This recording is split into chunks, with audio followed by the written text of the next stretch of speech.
Hi guys, Lynn here. I am back from EA Play. I got to play 3 rounds of Battlefield 1. I don't have any footage to post of that gameplay because the only people who got to capture footage clearly were the guys at the US event. But rather than show the trailer over and over, what I'll probably do is just put some stills in here because we're interested in the information. And I worked pretty hard to get most of the information that I could out of the event from the 3 sessions that I got to actually play from the game. I'll be giving you my thoughts and some of those details across a couple of videos so that I can break down and properly sort of segment that information together. But first of all, I want to talk about the Behemoths. Now, these are the massive airships coming into play in Battlefield 1. They almost feel a little Titan-esque, but are they just going to be another AC-130? The answer, I think, is maybe. They are a fully controllable vehicle. They can be directed across the battlefield. They are not on rails. You actually control them. They'll take something like 6 or 7 players from the actual battlefield and put them into gun positions under and atop the giant airship. The catch, it will only come into play for the losing team toward the end of the battle. The question is, will this be a positive benefit to help a struggling team salvage something from a bad situation, or will it take much needed players off the battlefield and put them into positions where they may or may not have any impact at all? Does this simply reward players for not actually getting to grips and being involved in the battlefield? Similarly to that AC-130 in Battlefield 3, it does move around the battlefield. I think the key difference is that the firepower, whilst numerous, is not quite as catastrophic as it was in Battlefield 3.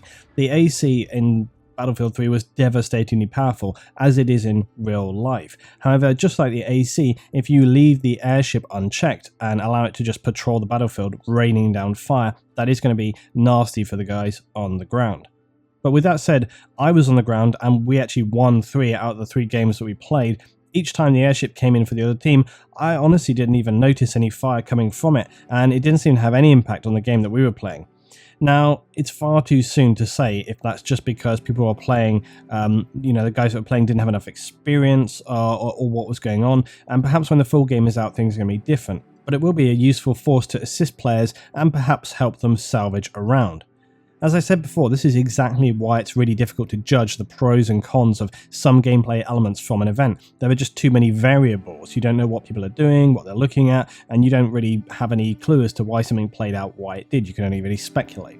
The key question for me is really, shouldn't the losing team have to do something a little bit more than nothing in order to gain this reinforcement?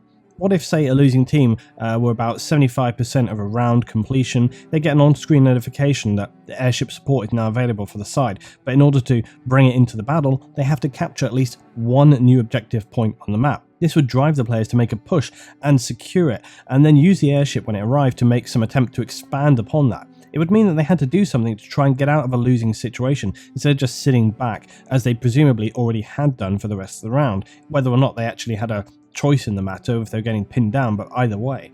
The other question is, does taking 6 players off the battlefield really provide the best use of those players' time?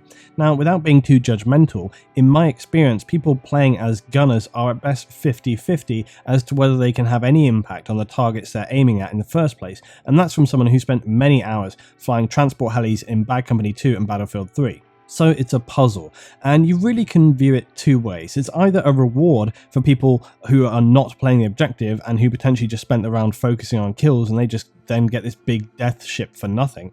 Or it's a support device for when you're having just one of those bad rounds and it gives you some opportunity to put some fight back in at the end. But is that the best thing to do to turn the tide of battle? Surely, you want to actually get people on the ground and push them forward if you want to turn it back. Is it very much a kind of, a little bit of lip service at the end of the round, like, hey, you guys got destroyed, so here's a little bit of fun at the end just to kind of, keep your morale up? I don't know, it remains to be seen.